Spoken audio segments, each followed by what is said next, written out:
Seja bem-vindo a mais uma edição do programa Consciência Próspera. Nesta edição, nós entrevistamos o Dr. Eric Peer. Eric Peer é autor do livro A Reconexão. Cure os outros, cure a si mesmo. Um best-seller mundialmente conhecido, publicado em 36 idiomas. Tivemos a oportunidade de gravar com o Dr. Eric Peer aqui em São Paulo e a entrevista ficou super especial. Acompanhe!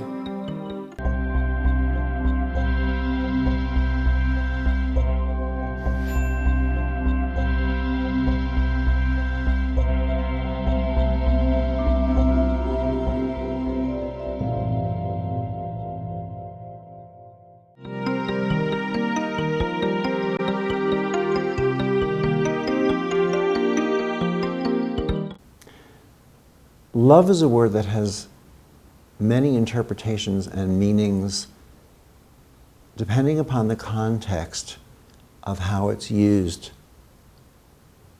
and the comprehension of the person using it, their awareness of the application to that context.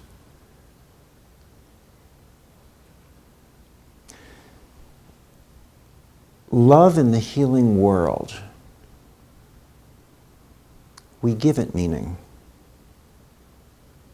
We impose meaning upon it instead of observing and witnessing a greater understanding. So let's look at the experience of someone who has a life after death experience, a near-death experience where they are clinically dead, they return to that light that we all come from, that we all return to, they come back and talk about it. They speak of love. They speak of love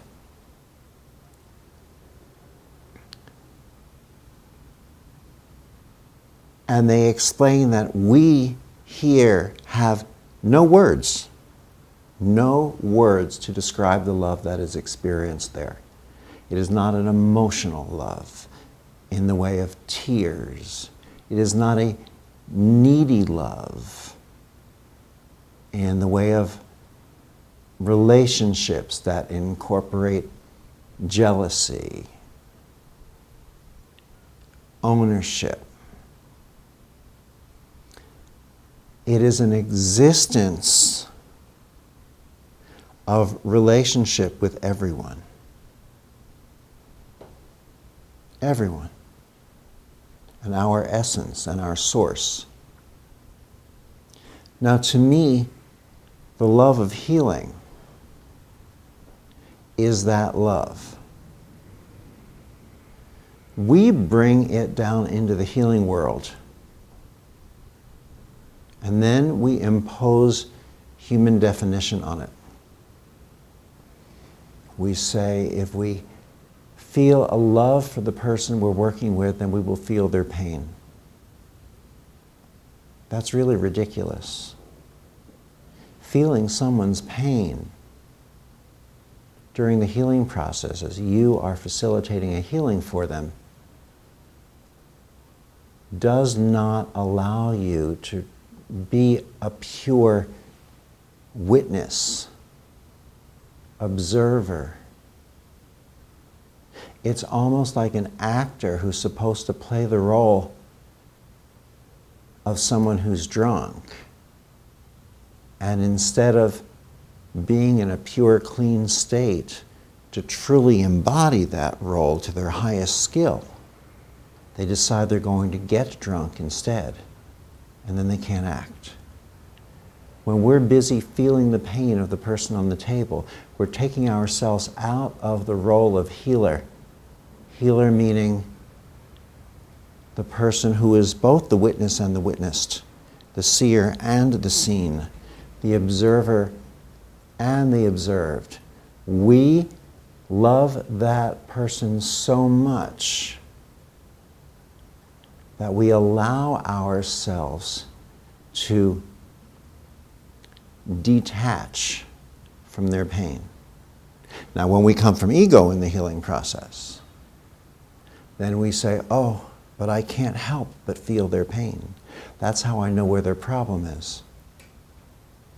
And in actuality, when we transcend the ego, we know that we care enough to not sit there and feel their pain during the healing process because it doesn't serve them. It would be as if you're a parent of young children. You know your children are planning to surprise you on Mother's Day or Father's Day by making a little breakfast for you. So you're patiently waiting in bed, pretending to relax, but one ear is paying attention to every sound that goes on in the kitchen. And then suddenly you hear a little whimper, a little cry, a little scream, and you get the sense that something's wrong. Maybe you even hear the word fire. You hear water splash. You run downstairs because you know if there's a grease fire that's going on, putting water on it is what a child might do, but it will actually spread the fire. You see flames. Your kids are crying and screaming. Do you sit down and indulge yourself in feeling their pain and cry with them? Or do you realize now is the time to keep their best interest in mind, which means you emotionally detach from that situation? You swoop up your kids, you bring them to safety, you call the fire department, and when everything is handled and you know your children are safe, then maybe you indulge yourself in the pleasure, if you choose to use such a word, of holding them, hugging them, and crying with them. As the healing practitioner, it is your responsibility to maintain a state of loving detachment, to be the witness and the witnessed, the seer and the seen, the observer and the observed, to calmly hold the door open for the healing to take place. This is love in the healing world.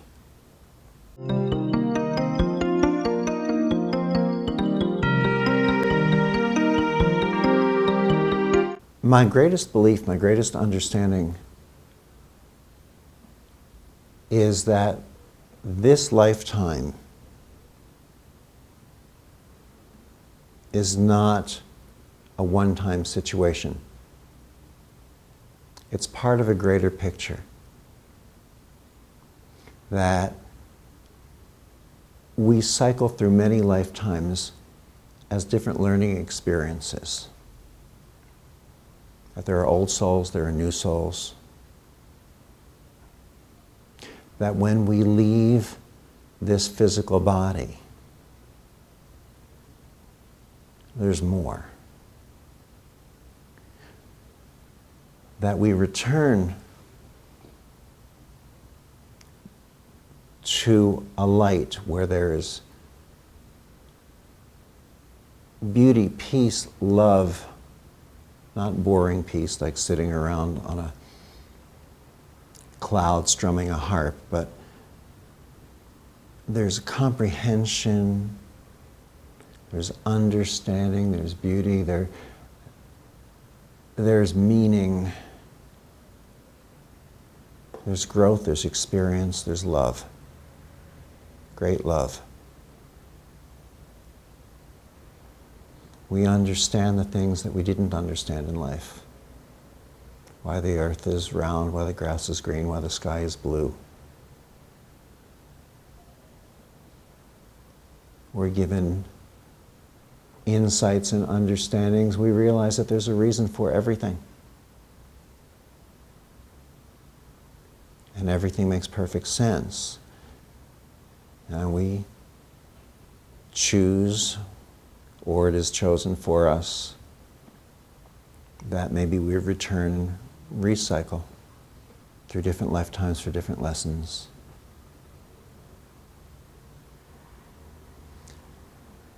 We understand that Earth is a place of learning, that war is a temporary state of barbarism that we will move beyond. We understand that there's nothing for which to blame God, because blame is not an applicable word.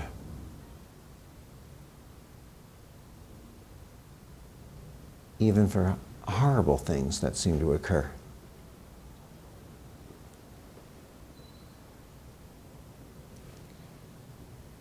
We understand there's more. We understand we're part of a bigger picture. And in knowing that we're part of this bigger picture,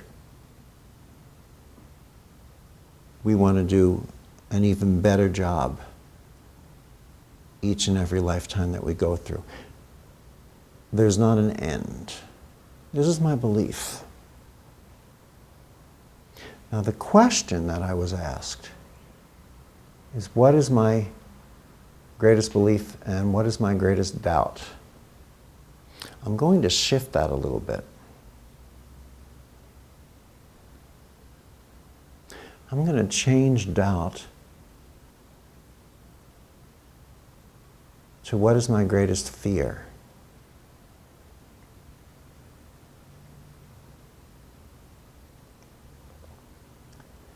My greatest fear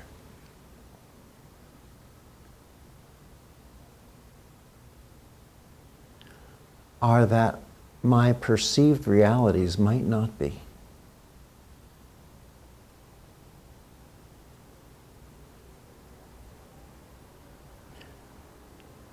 I remember one day when the healings had started, I was on my way to my office. I was leaving my house. I was facing the front door of my house. I was setting the alarm system. And I wondered, is this real? I mean, I'm waving my hands in the air over my patients. Their bodies are moving. Sometimes voices are coming through them. They're having dramatic healings. It is so different than my perceived reality had been up to that point that I remembered thinking, maybe it's an illusion. Maybe I'm in a coma somewhere in a hospital. Maybe I've been in a bed for months. Maybe friends are visiting me and I'm on life support tubes and I'm living in an illusion. And then I remembered when I was a very young child, I remember that I had had a bad dream, as children have bad dreams. And I knew I was dreaming, but I was still having that bad dream. It was very frightening. And I told my mother about the experience that day after I had awakened. And she said to me, next time you're having a bad dream, if you know that it's a dream, blink your eyes 3 times really hard, and the third time hold them wide open until you wake up. And you'll wake up. And I have to tell you, I did that when it happened. And it works. It's a great thing. If you have a child with bad dreams, tell them this.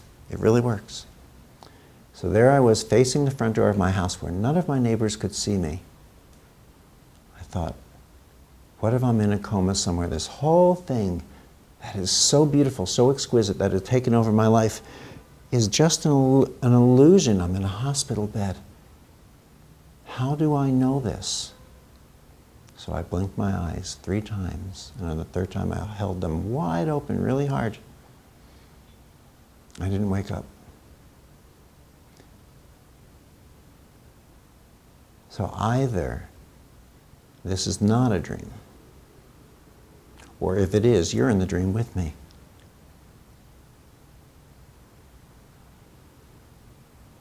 My biggest fear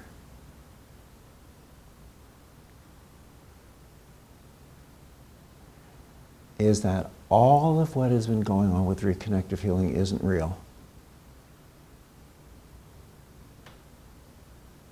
That it's a dream or an illusion or something taking place and I'm in a bed in a coma somewhere. Because it's so beautiful, it's so exquisite, and it's so important as I perceive it and as I see it spreading. That would be my fear.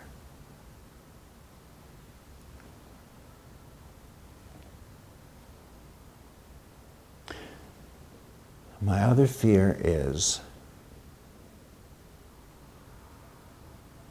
that I've been given this responsibility to share the consciousness of this work,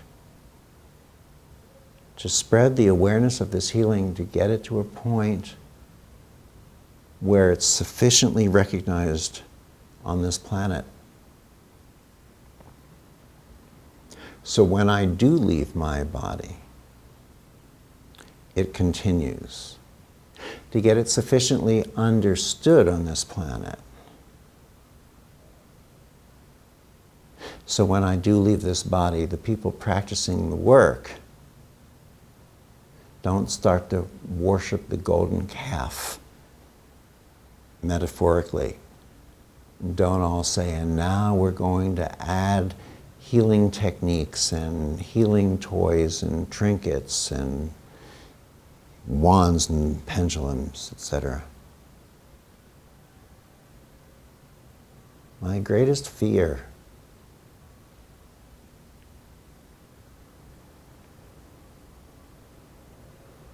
is, what if I don't do my job well enough? Those are my greatest fears.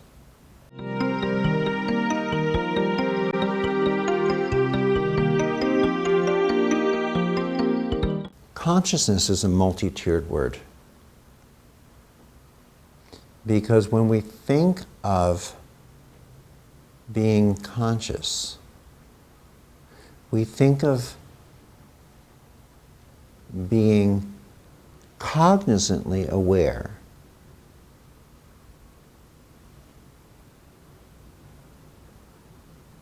There is consciously aware of something, which means you recognize it's going on. That's cognizant awareness. There is consciousness,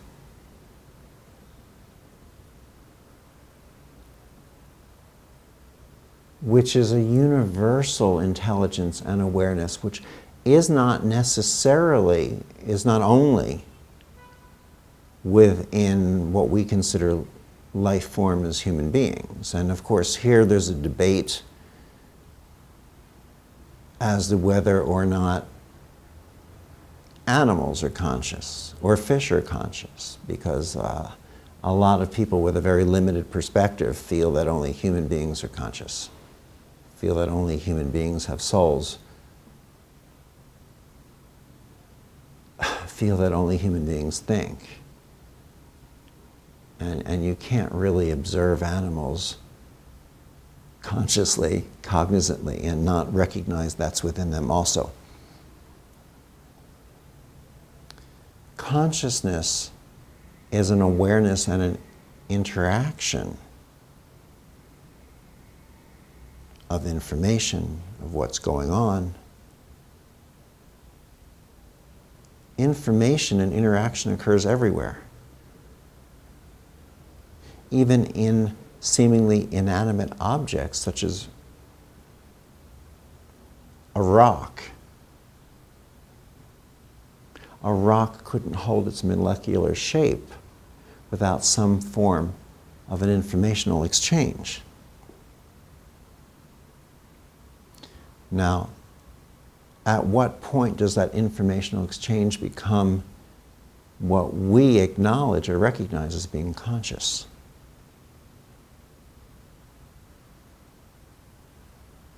What tells a living plant in a pot, if you turn it away from the sun, what tells that plant to rotate back and face the sun again? There's an informational exchange. Is it consciousness on a level that we don't recognize? What allows fish to swim in schools? Birds to fly in flocks in perfect formation. And yet we will see jet fighters. We'll see jet fighters in planes mimic the formation of the birds. And we'll say, yes, but humans have greater consciousness. And yet, birds may do it with greater perfection.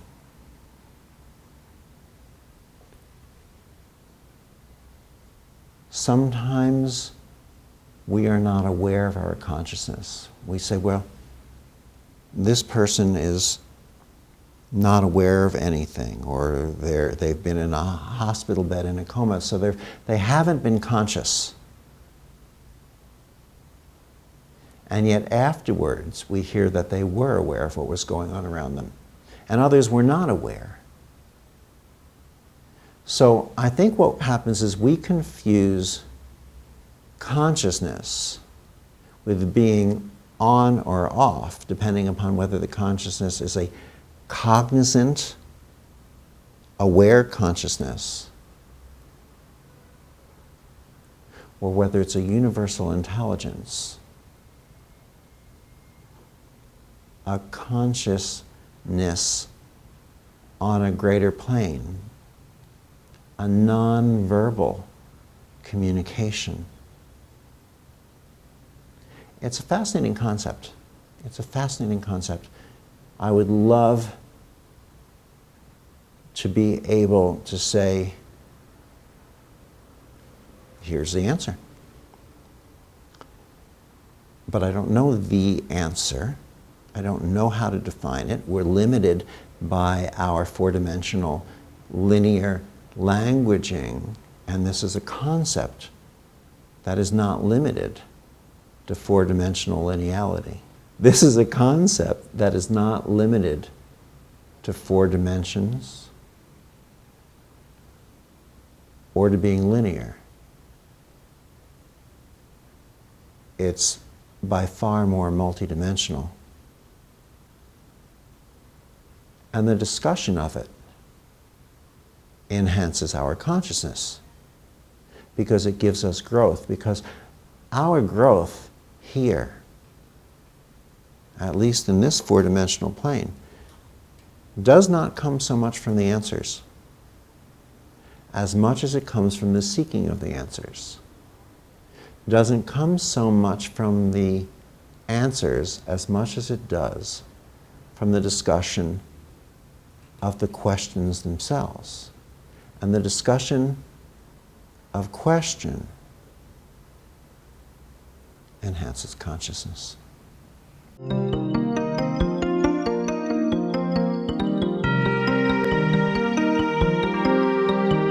The relationship between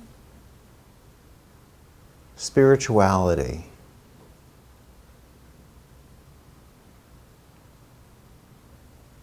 and the energy of money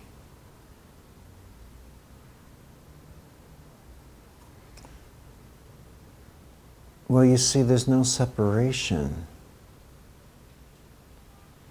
from spirituality and anything. There's no separation between spirituality and energy. We distance ourselves from spirituality when we don't allow ourselves to see spirituality in everything.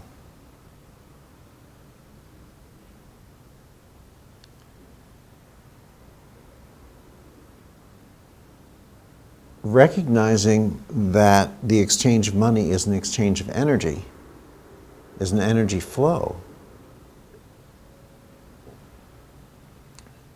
then the energy of money stays fairly neutral. We place positive charge or negative charge depending on our perspectives.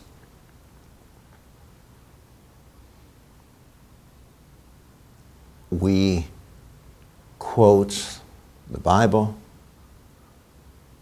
We misquote the Bible. Most often misquoted around money is the quote that says, "The love of money is the root of all evil." Most people don't quote that properly. Most people misquote it and they say, "Money is the root of all evil." The Bible says the love of money is the root of all evil. I'm not sure how accurate that is either. I don't know how the love of anything is the root of evil. Now, I believe I understand what was meant by that quote. I believe I understand what was meant by that quote, that the hoarding of money, the desire to own and hold on to money, is the root of evil. It certainly has been the root of evil in a lot of situations throughout time and throughout the ages. And yet, if we see the larger picture, the love of money is what inspires us to share the money that we have, to purchase, which of course helps the economy, which allows us to receive, which allows us to contribute, which allows us to receive, which allows us to contribute, and continues the cycling. The ebb and flow, the infinity concept is a giving and a receiving and a cleansing. Think of the waters. Rains come down. They fill the oceans, the rivers, the streams, the lakes, the tributaries. They nourish the planet. The water is clean as it flows through the rocks. It evaporates back up to the clouds. It comes down again. It cleans the atmosphere. Stopping that flow becomes the problem. We often say we love to give. Love to give. And we say it proudly, as if we're special. It's a badge of honor. In reality, everyone really loves to give. The awkwardness comes around receiving. Gracious receiving. That's an acquired skill. When we say we love to give to the degree that we only give, we're not giving at all, because we are actually taking away the ability for the other person in the exchange with us to enjoy that same pleasure that we love, to be giving in return. It's a very big problem in the healing field. Healing practitioners, many healing practitioners are afraid to be in fair financial, monetary exchange for the healings that they share. They don't realize that if we don't allow for the other person to give in return, that they don't allow themselves to receive the full value of the gift of the healing. We don't realize that if we don't allow ourselves to receive in return, we can't continue to support ourselves in the healing realm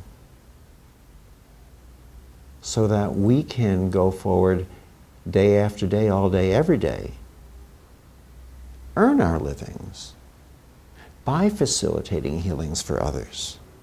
So we have to take a job that might not make our hearts sing. We have to take a job that might not fulfill our inner goal, that might not be the direction of our inner compass, and then only do an occasional healing here or there. When in reality, if our purpose is to live our lives where we can touch as many people as possible with healing day in and day out, then we have to realize that we do have to allow ourselves to receive so that we're able to continue to give. You know, on the airplanes, when the plane is about to take off and they're giving instructions, if you make it past the part where they're still trying to teach you how to buckle the seatbelt, the next part is they talk to you about the oxygen masks. They say, when the oxygen mask drops, please place the mask on yourself before helping the others around you. Because if you don't place the mask on yourself, you might not live long enough to help as many people around you. If we don't allow ourselves to receive, we might not be able to continue moving forward, helping as many people as our potential would otherwise allow for us. Money and spirituality. Ice cream and spirituality. Anything in spirituality.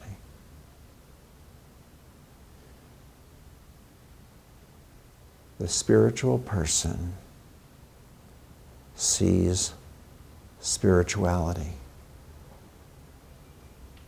in everything.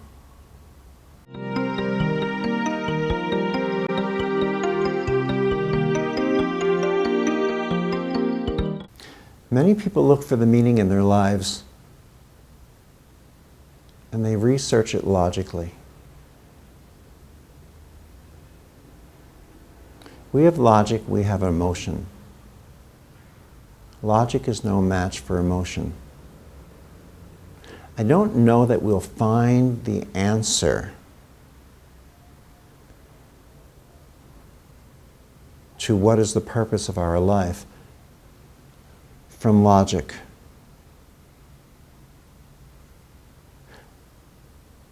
I think it's not from our brain. I think we have to feel it in our stomach, in our gut. I think we have to remember the moments that we felt the most alive and the happiest as children. I believe that we are here to discover compassion. As I often say, to recognize that when one child cries in one part of the planet, 100 children weep in another. When one child laughs, 1,000 children laugh, that we are that connected.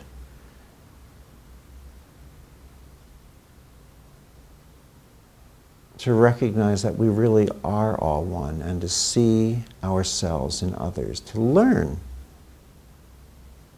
to look consciously for what makes you and I the same. But our purpose in our life, I think we find most fulfillingly, comes from what allows us to contribute.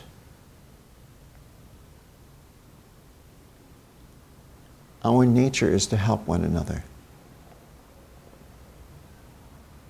in different ways. You know, when I was growing up, I used to think, what's the purpose of life?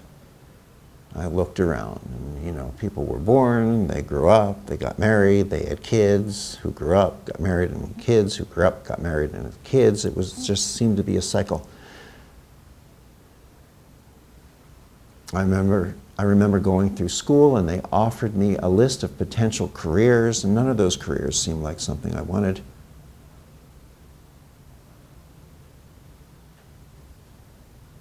I found something that seemed to make sense when I went into chiropractic, a natural way of allowing the body to heal. I didn't realize at the time it would throw me further onto this course that I'm on right now. I think a lot of people go through life doing what they think they should be doing. Just like when we talked about birds know when to fly north and when to fly south, they have an inner compass. We have an inner compass. It's our heart. I believe, and I know that lucky and fortunate are not popular words in the conscious arena of today. but I'm going to use them because they have meaning. I believe that if we're fortunate, we allow ourselves to discover our life purpose. I believe that if we're truly fortunate, or courageous as well, we allow ourselves to live our life's purpose. Our life's purpose is contribution. Different forms, different ways, different people. Now for me, my life's purpose, and see, life's purpose, nothing is stagnant, everything evolves. My life's purpose was stepped into when these healings started happening, and I was facilitating these healings. Day in, day out, 10 hours a day, 6 days a week. And then my life's purpose evolved as I began to teach others how to do these healings. Now, for many people, their life's purpose is healing, to bring about healing for others. And I'm using healing in a relatively narrow meaning, because healing really is more than regaining the use of an arm or a leg or a liver or a kidney or vision or hearing. Healing is our evolution. But let's take healing the way most people think of it right now. For many people, it is to work one-on-one with others as healers. In this realm, energy healers. Great. But people become doctors, dentists, chiropractic doctors, osteopathic doctors, medical doctors, nurses, physical therapists, taking prescribed routes that they find acceptable, putting on the white jacket and the clothes, and wearing the costume that allows them to be the healer that they really are on the inside. For others, journalists, for example, we interview people who talk about consciousness and healing. And in that way, people who watch and listen to or read the interviews, they receive their healings, and you as the journalist is the healer.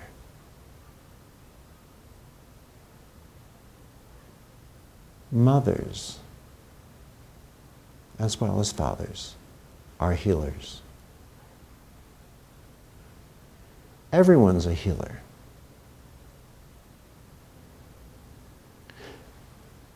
Being a healer may very well be, in its broadest meaning of evolution, a life purpose applicable to everyone. And we just put on different disguises to deliver that healing.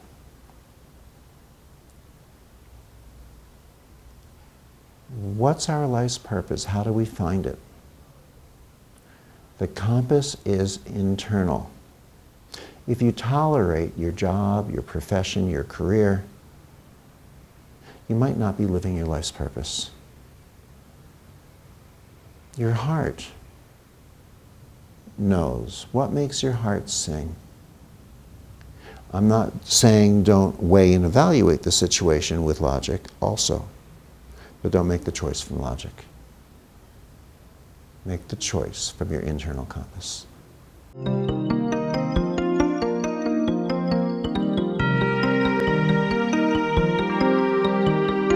I wrote the book most commonly known as The Reconnection.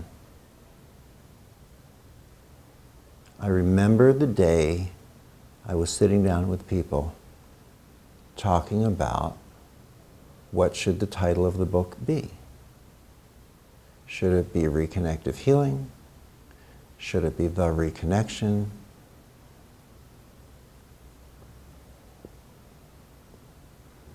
These were people in combination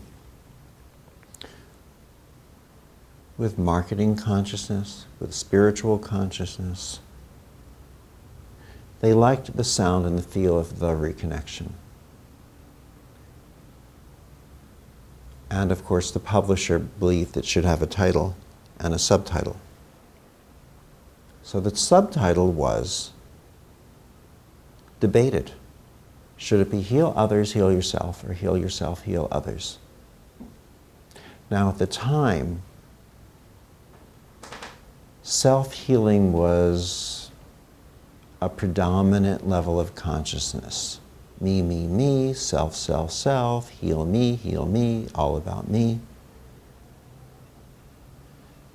But the way this work made its presentation, it was healing others. There was still the cycle of it. We decided to put heal others first. So the focus would be on heal others. And then follow it with heal yourself so that people would be receiving what they were looking for. But it just as well could have gone the other way.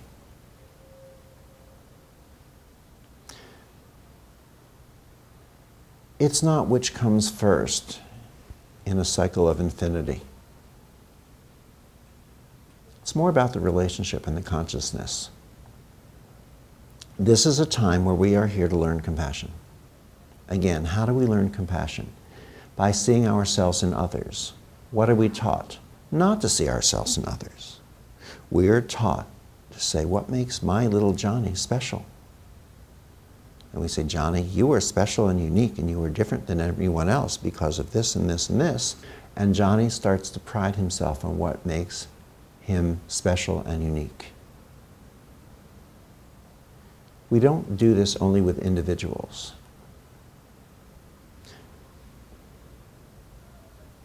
We do this with nationalities, religions, races.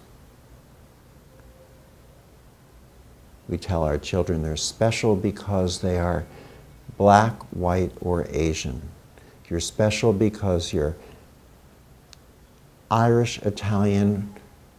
You're special because you're Brazilian, not Portuguese, or Portuguese, not Brazilian.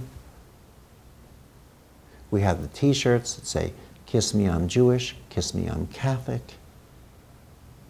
kiss me, I'm this, that, or the other.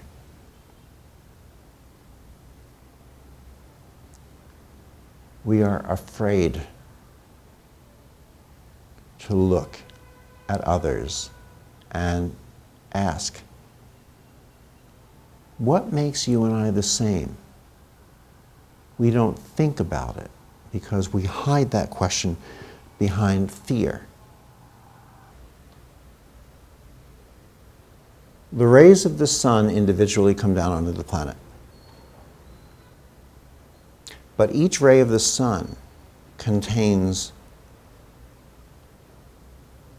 an infinite number of holograms of the sun.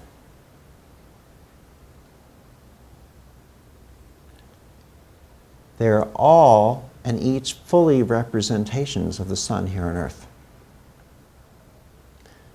Think of us as human beings as rays.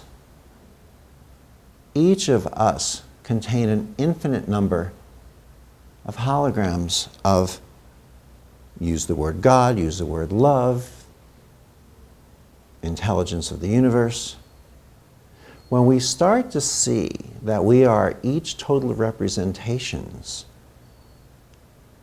of this God consciousness here on earth, we start to recognize that we are one and the same.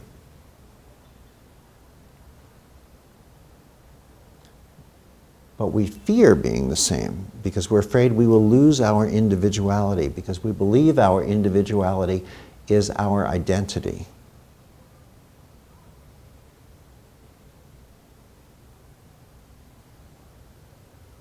And yet, our identity might only be fully manifested when we recognize that we are part of the greater whole.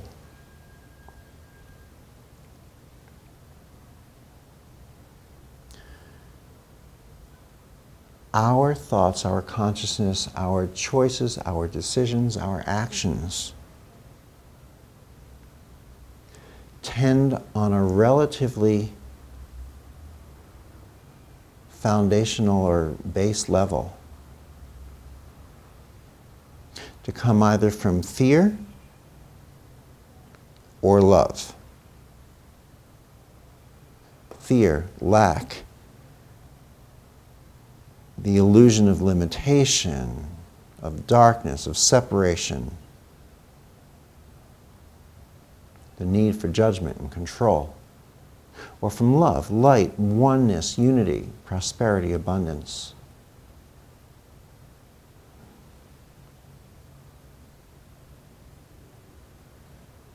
And fear and love appear to be opposites. And opposites appear to be unrelated. But are they? What really is fear, except the fear of not being love itself? And as we reach inside and touch our truth, our inner knowingness, then what really is fear? If we recognize that our existence itself, our essence itself is love, then the only thing we truly fear is not existing.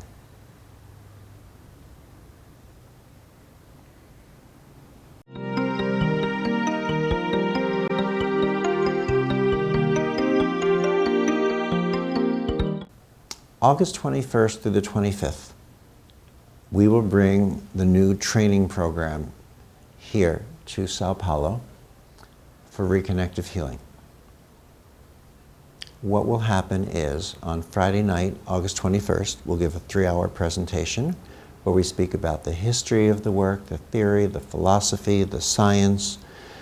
We'll bring up volunteers from the audience and give live demonstrations of the healings, and we'll give you and everyone there the opportunity to feel this in your hands, and we'll begin to teach you how to work with it. We'll continue, for those of you who are taking the level 1 and 2 of the training program, teaching you how to do this through Saturday and Sunday, August 22nd and 23rd. So let's say, for instance, that you attend the seminar. What will happen is I'll demonstrate a level of the work from the stage. Then we'll all go to massage tables. So you might stand at the head of a massage table. Someone else will lie down on the massage table in front of you. The teaching assistants and I will come around. We'll take your hands. We'll show you how to find these frequencies, how to feel them, how to play with them, how to work with them. And you will witness right in front of your very eyes the person on your massage table go into involuntary movements of their fingers, their arms, their legs, their eyes.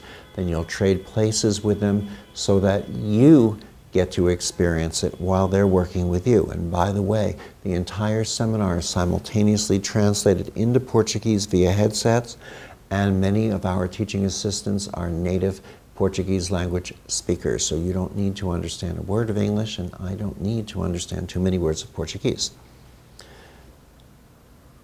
The level 1, that Friday night, Saturday, and Sunday, will teach you how to use this work on a personal level. Basically, self-healing and how to assist in the healing process. You'll learn the beginnings of reconnective healing to help others, let's say, in your immediate close circle of friends and family. If you choose to learn this at its highest level, at its professional level, what is called the foundational level, then you will continue on that Monday and Tuesday, August 24 and 25. Now, this does not mean that you need to become a professional healing practitioner, but isn't it wonderful for you to have those skills just to share with your family and friends, or should you choose to become a professional? We will bring in people from outside the seminar so you can begin your very first professional sessions right there with people, members of the public who might not even know what to expect, most of them.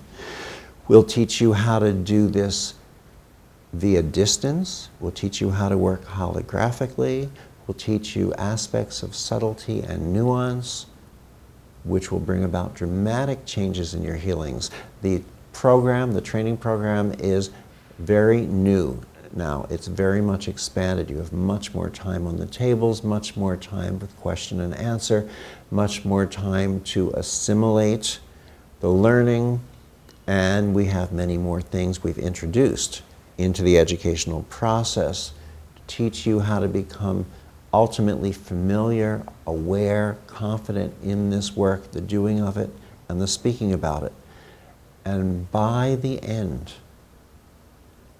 of Tuesday, August 25th, I can pretty much make you two promises, which are: one, you will be able to do anything and everything in the way of healing that I can do, and two, you will be able to do anything and everything in the way of healing that any human being anywhere on this planet can do.